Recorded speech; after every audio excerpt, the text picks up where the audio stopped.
పాటలో లాస్ట్ చరణంలో అన్నారు బీజేపీ వాళ్ళని చెప్పారు, కాంగ్రెస్ వాళ్ళని చెప్పారు, బీఆర్ఎస్ చెప్పారు, టీడీపీ చెప్పారు.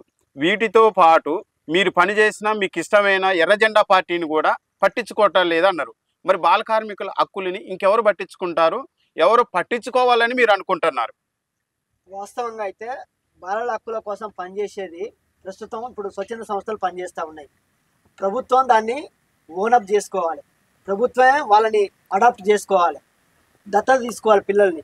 ఎక్కడెక్కడైతే ప్రమాదకరమైనటువంటి పనుల్లో పనిచేస్తున్న పిల్లల్ని 18 సంవత్సరాల్లో పిల్లలందరూ కూడా పిల్లలే. మనకు 18 సంవత్సరాలు నిండి అంటే వయోజన ఓటు హక్కు రాజ్యాంగం ఇస్తూ ఉన్నది. ఓటు హక్కు ఉన్న వాళ్ళందరూ పెద్దలుగా రాజ్యాంగం పరిగణిస్తూ ఉన్నది. ఓటు హక్కు లేని వాళ్ళందరూ పిల్లలుగా చూస్తూ ఉన్నది. కాబట్టి 17 సంవత్సరాల్లో పిల్లలందరినీ కూడా పిల్లలుగా చూడాలని చెప్పి అది ప్రభుత్వమే స్వచ్ఛందంగా పిల్లల కోసం బ్రిడ్జి కోర్స్